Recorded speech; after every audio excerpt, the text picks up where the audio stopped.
Goobertown Hobbies. Welcome to Goobertown. I made a game for myself called Goobertown Roulette. In this game, I grab a random mini, I roll some dice to decide how to paint it, and then I get to work. I'm hoping that this will be a fun way to challenge myself to get better at painting. I got the idea for this game at Gen Con this year. Went to Gen Con, tons of fun, and one of the things I liked the best about Gen Con were speed painting competitions. In these competitions, you pay $2 to enter.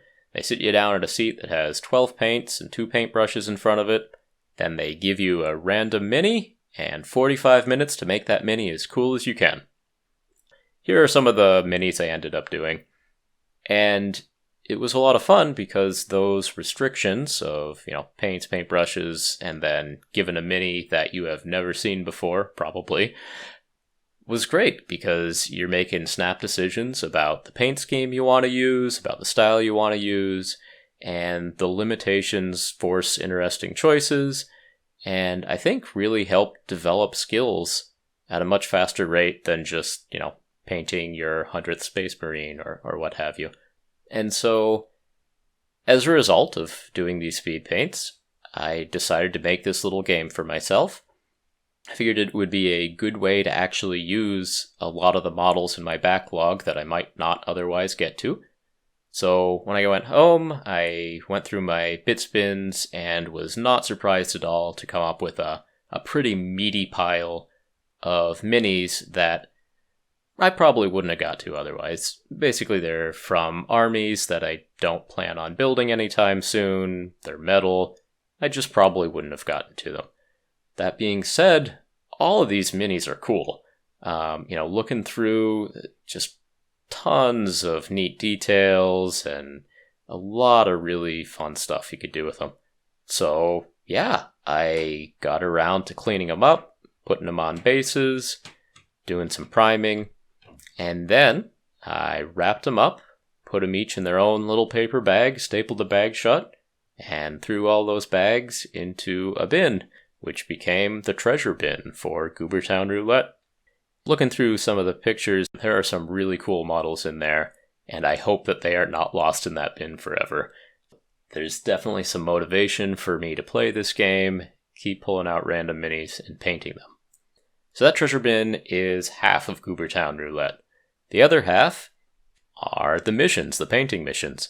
So I'm going to roll some dice to decide how to paint these minis that I pull randomly. So the first roll is going to be for mission. A roll of a 1 is a speed paint very fast with limited tools and paints available. A roll of 2 is speed paint, but more tools, more paints available, a little more time as well. Roll of 3 is paint a mini absolutely as well as I can. This is something that I do very, very rarely. Probably haven't done this for years. But again, pushing myself to the limit to try to learn something new. Rolls of 4 or 5 cause me to roll again.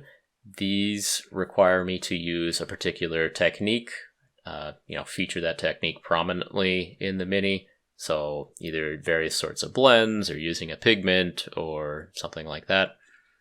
And then 6 is a theme challenge. Essentially, paint the mini to evoke a certain theme or emotion. Okay. In addition to those missions, I'm also rolling for colors. I have rolls for a primary color, and then I have a roll for a secondary color. So, a couple more guidelines in terms of what I need to do to that mini. So I'm hoping that all of these rules, all of these directions, these limitations, force some interesting choices and cause me to get some really fun and interesting painting done. There we go. Version 1 of the rule set for Goobertown Roulette. Also, version 1 of the treasure box for Goobertown Roulette. There are definitely some cool models in there. Let me know in the comments what you're hoping I'll draw. And then, tune in and see what I actually get.